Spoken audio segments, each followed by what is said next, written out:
For years, one question has followed Ford truck buyers everywhere. Can you really trust an EcoBoost engine for the long haul? It's a debate that's divided owners, mechanics, and automotive experts alike.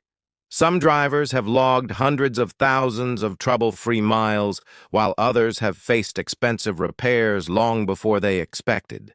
Now, Ford appears ready to answer those concerns in the most dramatic way possible.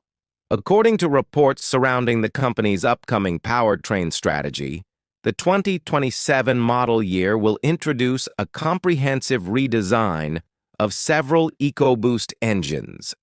This isn't being described as another software update or a handful of revised components. Instead, engineers are reportedly making deep mechanical changes aimed directly at the weaknesses that have haunted the EcoBoost name for more than a decade. If these improvements perform as expected, they could mark one of the most significant reliability turnarounds ever attempted in the American pickup market. To understand why this redesign matters so much, we first need to look back at how EcoBoost became both one of Ford's greatest successes and one of its biggest engineering controversies. When EcoBoost debuted in 2009, the idea seemed almost revolutionary. Instead of relying on large displacement V8 engines to produce strong performance, Ford believed smaller turbocharged engines could deliver similar power while using less fuel. By combining turbocharging with direct fuel injection, engineers promised buyers the best of both worlds: excellent towing capability, impressive horsepower, and improved fuel economy. Initially, those promises appeared to be true.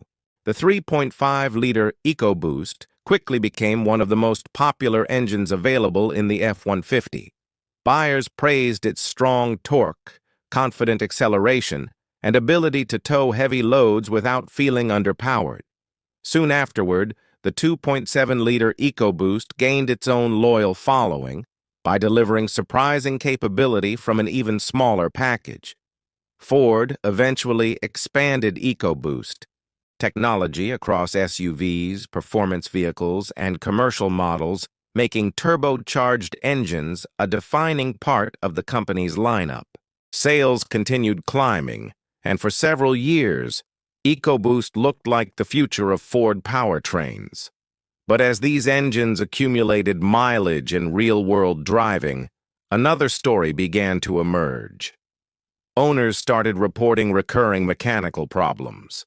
Some issues affected only specific engine families, while others became common topics in repair shops and online forums. Although internet discussions sometimes exaggerated the situation, several failures were genuine engineering concerns that deserved attention. One of the most serious involved coolant intrusion. Certain four-cylinder EcoBoost engines experienced internal coolant leaks caused by weaknesses within the engine block itself. Instead of remaining inside the cooling passages, coolant could eventually enter the combustion chamber.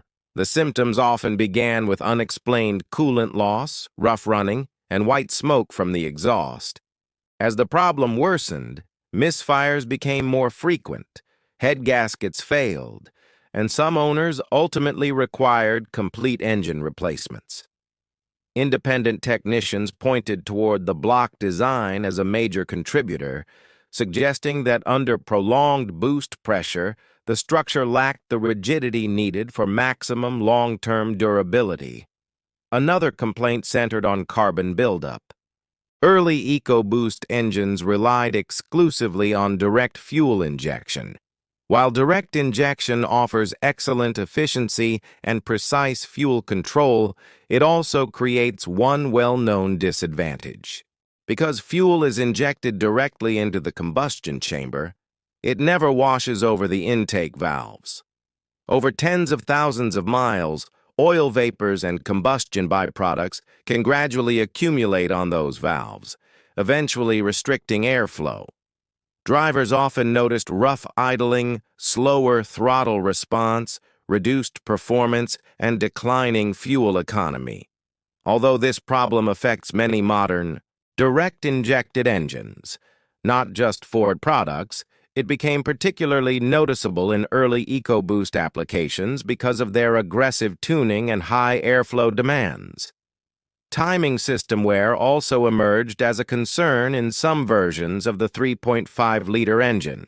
Owners occasionally reported rattling noises during cold starts, followed by check engine lights and variable valve timing fault codes. Investigation often revealed stretched timing chains or worn tensioners. Many experienced technicians believed that heavy torque output, extended oil change intervals, and lubrication challenges combined to accelerate wear beyond original expectations.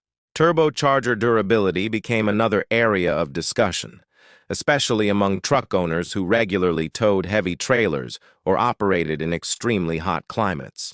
Turbochargers generate enormous amounts of heat.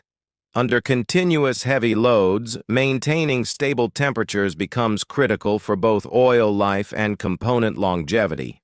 Some early cooling and lubrication systems simply left less margin for prolonged high-temperature operation than many owners expected from a work truck. Taken individually, each issue affected only certain engines or production years. Together, however, they gradually damaged public confidence in the EcoBoost brand. That growing reputation is exactly what Ford now appears determined to change with its next-generation redesign.